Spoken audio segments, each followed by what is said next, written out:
কোত্থেকে নাজিল হয়েছ? কোরআন জবাব দিবে তানজিলুম মির রাব্বিল আলামিন। আপনি যদি কোরআনকে প্রশ্ন করেন, কোরআন তুমি কোত্থেকে নাজিল হয়েছ? কোরআন জবাব দিবে তানজিলুম মির রাব্বিল আলামিন, রব্বে কারীমের পক্ষ থেকে আমি নাজিল হয়েছি। আপনি যদি কোরআনকে প্রশ্ন করেন, কোরআন তোমাকে কার মাধ্যমে নাজিল করা হয়েছে? কোরআন জবাব দিবেন নাযালা বিহির রূহুল আমিন, জিবরাইল আলাইহিস সালাতু ওয়াস সালামের মাধ্যমে আল্লাহ পাক রব্বুল আলামিন আমাকে নাজিল করেছেন। আপনি যদি কোরআনকে প্রশ্ন করেন, কোরআন কার নিকট তোমাকে প্রেরণ করেছেন? আল্লাহু আকবার, কোরআন জবাব দিবেন তাবারাকাল্লাযী নাযালাল ফুরকানা আলা আবদিহি লিয়াকুনা লিল আলামিনা নাযীরা, আলহামদুলিল্লাহিল্লাযী আনজালা আলা আবদিহিল কিতাবা ওয়া লাম ইয়াজআল লাহু ইওয়াজা। কোরআন জবাব দিবেন সাইয়্যিদুল মুরসালিন, ইমামুল মুরসালিন, রাহমাতুল লিল আলামিন জনাব রাসূলুল্লাহ সাল্লাল্লাহু আলাইহি ওয়াসাল্লামের নিকট আমাকে প্রেরণ করা হয়েছে। আপনি যদি কোরআনকে প্রশ্ন করেন, কোরআন আল্লাহ পাক রব্বুল আলামিন তোমাকে কোন মাসে নাযিল করেছেন? কোরআন জবাব দিবেন শাহরু রমাদানাল্লাযী উনজিলা ফীহিল কুরআন হুদাল লিন-নাসি ওয়া বায়্যিনাতিন মিনাল হুদা ওয়াল ফুরকান। কোরআন সাথে সাথে জবাব দিবেন আল্লাহ পাক রব্বুল আলামিন আমাকে রমজানুল মুবারক মাসে নাযিল করেছেন। আপনি যদি কোরআনকে প্রশ্ন করেন, ওই কোরআন তোমাকে কোন রাত্রিতে আল্লাহ পাক রব্বুল আলামিন নাযিল করেছেন? কোরআন জবাব দিবেন ইন্না আনসালনাহু ফি লাইলাতুল কদরিন, আল্লাহ পাক রব্বুল আলামিন আমাকে লাইলাতুল কদরে নাযিল করেছেন। আপনি যদি কোরআনকে প্রশ্ন করেন, ওই কোরআন তোমাকে আল্লাহ পাক রব্বুল আলামিন কেন নাযিল করেছেন? কোরআন জবাব দিবে লিতুখরিজান নাস মিনাদ যুলুমাতি ইলান নূর, আল্লাহ পাক রব্বুল আলামিন মানব জাতিকে অন্ধকার থেকে আলোর পথে আনার জন্য, মিথ্যা থেকে সত্যের পথে আনার জন্য আল্লাহ পাক রব্বুল আলামিন আমাকে নাযিল করেছেন। আপনি যদি কোরআনকে প্রশ্ন করেন, ওই কোরআন তোমার কি কি বৈশিষ্ট্য আছে? কোরআন জবাব দিবে قد جاءتكم موعظة من ربكم, আল্লাহ পাক রব্বুল আলামিনের উপদেশ হইয়া আমি প্রেরিত হয়েছি। কোরআন জবাব দিবে হুদাল লিন-নাস, মানব জাতির হেদায়েতের জন্য আমাকে নাযিল করা হয়েছে। আল্লাহ পাক রব্বুল আলামিন অন্য আয়াতের মধ্যে বলেছেন কুল হুয়া লিল্লাযীনা আমানু হুদাও ওয়া শিফাউ ওয়া রাহমাতুল লিল মুমিনিন। আল্লাহু আকবার। কোরআন জবাব দিবে আমার অনেক বৈশিষ্ট্য আছে। কি বৈশিষ্ট্য? কোরআন জবাব দিতে আল্লাহু আকবার, কোরআন সমগ্র ঔষধের উপকরণ হিসেবে আল্লাহ পাক রব্বুল আলামিন কোরআনকে নাযিল করেছেন। কোরআন রহমত স্বরূপ হিসেবে প্রেরণ করা হয়েছে।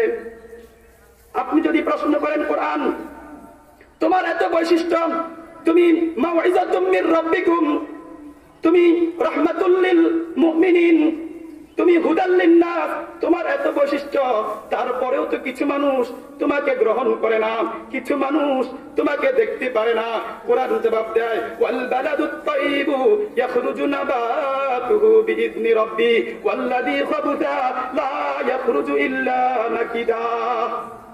কোরআন জবাব দেয় আসমানের পানিতে কোনো দোষ নাই, দোষ হলো জমিনের। আসমানের পানিতে কোনো সমস্যা নাই। যদি জমিন উর্বর হয়, এই উর্বর জমিনের মধ্যে যদি আসমান থেকে পানি বর্ষণ হয়, এই উর্বর জমিন থেকে শাকসবজি উৎপন্ন হয়, এই উর্বর জমিন থেকে ফল ফলাদি উৎপন্ন হয়, এই উর্বর জমিন থেকে আল্লাহ পাক রব্বুল আলামিনের নিয়ামত উৎপন্ন হয়। আর যদি জমিন যদি অনুর্বর হয়, জমিন যদি অনুপযোগী হয়, আসমানের বৃষ্টি বর্ষণ হওয়ার পরেও এই জমিন থেকে কোনো কিছু উৎপন্ন হয় না, তাহলে বোঝা গেল আসমানের পানিতে কোনো অসুবিধা নাই, আসমানের পানিতে কোনো সমস্যা নাই। সমস্যা হলো জমিনিতে।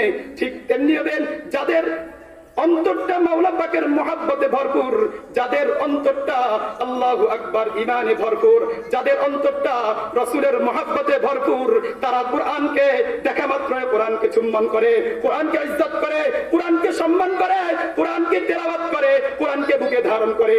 আর যাদের অন্তর কলুষিত, যাদের অন্তরে মাওলা পাকের মহব্বত নাই, যারা ঈমান আনয়ন করে নাই, যাদের অন্তর নাস্তিকতায় ভরপুর, যাদের অন্তর কুফরে ভরপুর, যাদের অন্তর শিরকে ভরপুর, যাদের অন্তর বেদাতে ভরপুর, যাদের আত্মা অন্ধকারাচ্ছন্ন, আল্লাহ পাক রব্বুল আলামিন বলেন তারা কোরআনকে পছন্দ করবে না, কোরআনকে তারা দেখতে পারে না, কোরআন দেখলে তারা নাক ছিটকায়। কেন? তারা আত্মা ঠিক নাই, আত্মাটা শিরকে ভরপুর, আত্মাটা নাস্তিকতায় ভরপুর, যার কারণে কোরআনের তেলাওয়াত তাদের কাছে ভালো লাগে না, কোরআনের মজমা তাদের কাছে ভালো লাগে না, কোরআনের মাহফিল তাদের কাছে ভালো লাগে না, দ্বীনি মাদ্রাসা তাদের কাছে ভালো লাগে না, তাদের অন্তরাত্মা নষ্ট হয়ে গেছে। মুহতারাম হাজিরিন, আপনি যদি কোরআনকে প্রশ্ন করেন, কোরআন তোমার এত বৈশিষ্ট্য, তুমি মানব জাতির কল্যাণের জন্য তোমাকে নাজিল করা হয়েছে, তোমাকে কি কেউ পরিবর্তন করতে পারবেনি? কোরআন জবাব দেয়, ইন্না নাহনু নাযালনা যিকরা ওয়া ইন্না লাহু লাহাফিজুন। কোরআন জবাব দেন, আল্লাহ পাক রব্বুল আলামিন আমাকে নাজিল করেছেন এবং এই কোরআনকে সংরক্ষণ করার দায়িত্ব আল্লাহ পাক রব্বুল আলামিন নিজে নিয়ে নিয়েছেন। সুতরাং এই কোরআনের মধ্যে কেউ পরিবর্তন আনতে পারবে না, কোরআনের মধ্যে কেউ কি আনতে পারবে না, পরিবর্তন আনতে পারে না। এজন্য মুহতারাম হাজিরিন, আমরা দেখতে পাই আল্লাহ পাক রব্বুল আলামিন যত আসমানি কিতাব নাজিল করেছেন, যত আসমানি গ্রন্থ নাজিল করেছেন, প্রত্যেকটা গ্রন্থকে তাদের ধর্ম অবলম্বীরা তাদের সুবিধার্থে তারা পরিবর্তন করেছেন, তারা পরিবর্তন করেছে, তারা কাটছাঁট করেছে। কিন্তু রব্বে কারীমের কোরআন আজও যেভাবে রব্বে কারীম নাজিল করেছেন সেভাবে আছেন। কেউ এই কোরআন কারীমের একটা নকতা, একটা শব্দ, একটা অক্ষর কেউ পরিবর্তন করতে পারে নাই। কিয়ামত পর্যন্ত এই কোরআনের একটা অক্ষর, একটা শব্দ, একটা নকতা কেউ পরিবর্তন করতে পারবে না। কেননা এটার দায়িত্ব রব্বে কারীম নিয়েছেন।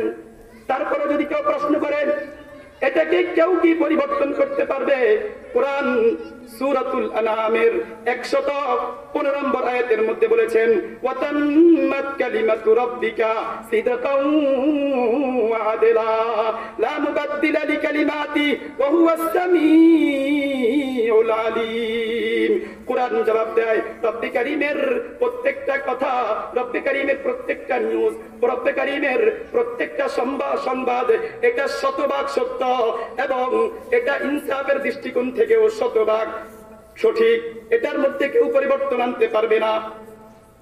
মুহতারাম হাজিরিন, এই আয়াতে কারিমার মধ্যে আল্লাহ পাক রব্বুল আলামিন দুইটা শব্দ ব্যবহার করেছেন, একটা হলো সিদকান আর একটা হলো আদলান। কেন ব্যবহার করেছেন? মুফাসসিরগণ লিখেছেন সিদকানের সম্পর্ক হলো ওই সমস্ত আয়াতগুলার সাথে সম্পৃক্ত যে সমস্ত আয়াতগুলোর মধ্যে আল্লাহ পাক রব্বুল আলামিন আম্বিয়া আলাইহিস সালাতু ওয়াস সালামের কাহিনী, ঘটনা বর্ণনা করেছেন, ইতিহাস বর্ণনা করেছেন, সে সমস্ত আয়াতগুলোর সম্পর্ক হচ্ছে সিদকানের সাথে।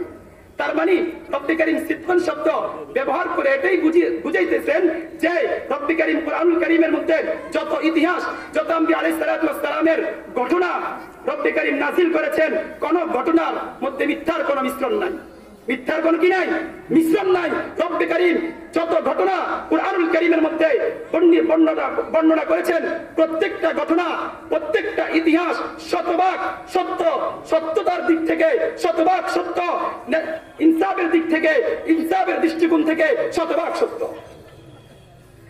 আদলান শব্দের সম্পর্ক হচ্ছে আওয়ামের নাওয়াহি, রব্বে কারীমের আদেশ নিষেধ, বিধিবিধান, এগুলোর সাথে এই সমস্ত আয়াতগুলোর সাথে সম্পর্ক হলো, এই সমস্ত আয়াতগুলোর সম্পর্ক হচ্ছে আদলান সাথে। রব্বে কারীম আদলান শব্দ ব্যবহার করে এটাই বুঝিয়েছেন যে রব্বে কারীম যে সমস্ত বিধানগুলো নাযিল করেছেন মানবতার কল্যাণে, মানবতার মুক্তির জন্য, রব্বে কারীম যে সমস্ত বিধিবিধান আওয়ামের নাওয়াহি রব্বে কারীম নাযিল করেছেন, এ সমস্ত বিধিবিধান আওয়ামের নাওয়াহি এগুলা ইনসাফের দিক থেকে, ন্যায়পরায়ণের দৃষ্টিকোণ থেকে শতভাগ সত্য, শতভাগ সত্য। মুহতারাম হাজিরিন, আল্লাহু আকবার। রব্বে কারীমের কথার মধ্যে কোনো সন্দেহ নাই, রব্বে কারীমের কথার মধ্যে কোনো মিথ্যার কোনো মিশ্রণ নাই, রব্বে কারীমের সংবাদের মধ্যে কোনো ভুল নাই, রব্বে কারীমের নিউজের মধ্যে কোনো মিস্টেক নাই, কোনো কি নাই, সন্দেহ নাই। আপনি যদি কোরআনকে প্রশ্ন করেন, ও কোরআন তোমার মধ্যে কোনো ভুল আসেনি, সন্দেহ আসেনি, কোরআন জবাব দেয় আলিফ লাম মিম যালিকাল কিতাবু লা রাইবা ফীহি হুদাল লিল মুত্তাকিন। আল্লাহ পাক রব্বুল আলামিন জবাব দেয় যে কোরআনুল কারীমের মধ্যে সন্দেহযুক্ত কোনো কিছু নাই, এই কোরআনুল কারীমের মধ্যে কোনো সন্দেহ নাই, কোনো মিস্টেক নাই। আপনি যদি কোরআনকে প্রশ্ন করেন, কোরআন তুমি কঠিন না সহজ, কোরআন জবাব দেয় ওয়ালাকাদ ইয়াসসারনাল কুরআনা লিযিকরি ফাহাল মিন মুদ্দাকির। আল্লাহ পাক রব্বুল আলামিন আমাকে সহজ করে নাযিল করেছেন, আসান করে নাযিল করেছেন। আছে কি কোন ব্যক্তি, রব্বুল কারীম কোরআনকে সহজ করে দিয়েছেন, আছে কি কোন ব্যক্তি যে কোরআন থেকে উপদেশ গ্রহণ করবা?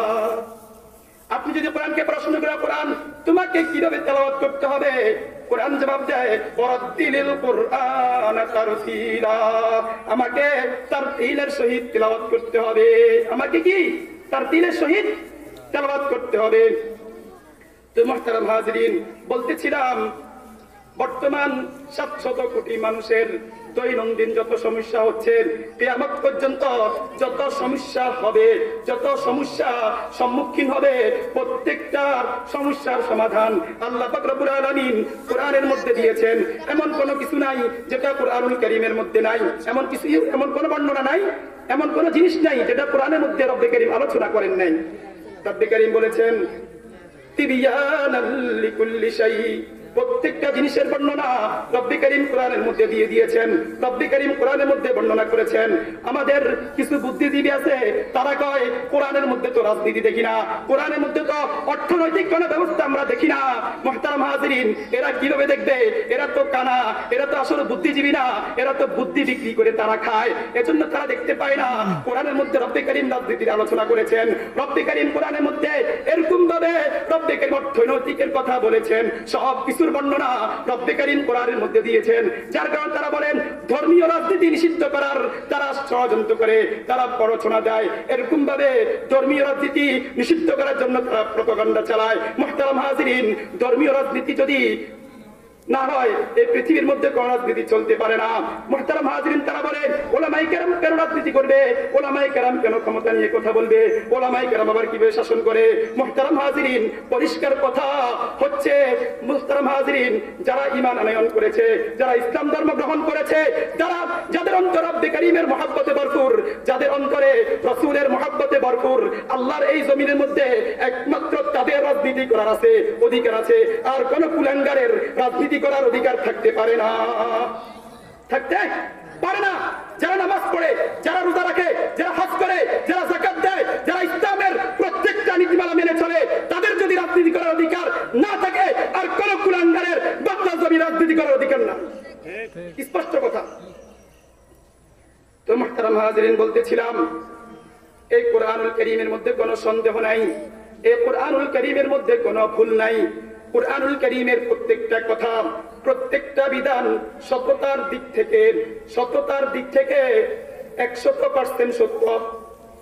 মানুষের নিউজ ভুল হতে পারে, মিডিয়া সংবাদের নিউজ ভুল হতে পারে, টিভি চ্যানেলের সংবাদ ভুল হতে পারে, পেপার পত্রিকার সংবাদ ভুল হতে পারে, মন্ত্রী পরিষদের সিদ্ধান্ত ভুল হতে পারে, সুপ্রিম কোর্টের রায় ভুল হতে পারে, হাইকোর্টের রায় ভুল হতে পারে, কিন্তু ওয়াতাম্মাত কালিমাতু রাব্বিকা সিদকান ওয়া আদলা।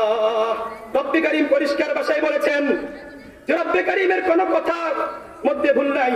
রব্বে কারীমের প্রত্যেকটা কথা, রব্বে কারীমের প্রত্যেকটা বিধান ইনসাফের দিক থেকে, ইনসাফের দৃষ্টিকোণ থেকে শতভাগ সত্য। আবার সততার দিক থেকেও রব্বে কারীমের প্রত্যেকটা সংবাদ, রব্বে কারীমের প্রত্যেকটা নিউজ শতভাগ সত্য। মিডিয়া সংবাদের, মিডিয়ার খবর ভুল হতে পারে, মন্ত্রী পরিষদের সিদ্ধান্ত ভুল হতে পারে, হাইকোর্টের রায় ভুল হতে পারে, সব কিছুর মধ্যে ভুল থাকতে পারে, কালামুল্লাহর মধ্যে কোনো ভুল নাই, কোনো কি নাই, ভুল নাই। এই বিশুদ্ধতম কোরআনুল কারীমের তেলাওয়াত আজকে আমরা করছি না। মুহতারাম হাজিরিন, এই কুরআনুল কারীম তেমন একটা কিতাব, এই কিতাবের দিকে তাকাইলে তার আমলনামার মধ্যে সওয়াব লেখা হয়, এই কিতাবের দিকে দৃষ্টিপাত করলে তার আমলনামার মধ্যে নেকি লেখা হয়, এই কিতাবকে চুম্বন করলে তার আমলনামার মধ্যে নেকি লেখা হয়, এই কিতাবকে সম্মান করলে তার আমলনামার মধ্যে নেকি লেখা হয়। আজকে আমরা এই কিতাবকে আমরা সম্মান করতে জানি না। এই কিতাব যারা পড়ে তাদেরকেও আজকে আমরা সম্মান করি না, সম্মান করি না। এই কিতাব যেখানে শিক্ষা দেয় এই সমস্ত প্রতিষ্ঠানের বিরুদ্ধে কিভাবে মুসলমান জাতি কলম ধরে, কিভাবে মুসলমান জাতি কথা বলে আমার বুঝে আসে না। যেখানে কুরআনুল কারীম শিক্ষা দেওয়া হয় ও সমস্ত কেন্দ্রের বিরুদ্ধে, এদারার বিরুদ্ধে যারা কথা বলে, বোঝা যায় তাদের ইমানের মধ্যে ঘাটি আছে, কমতি আছে, যার কারণে তারা দ্বীন মাদ্রাসার বিরুদ্ধে কথা বলে, আলেমদের বিরুদ্ধে কটূক্তি করে, আলেমদের বিরুদ্ধে আলেমদের বিরোধিতা করে। তাদের ইমানের মধ্যে কমতি রয়েছে। অথচ রাসূল করিম সাল্লাল্লাহু আলাইহি ওয়াসাল্লাম বলেছেন, আন আব্দুল্লাহ ইবনে আমর রাদিয়াল্লাহু তাআলা আনহু قال قال رسول الله صلى الله عليه وسلم يقال لصاحب القرآن اقرأ وارتقي ورتل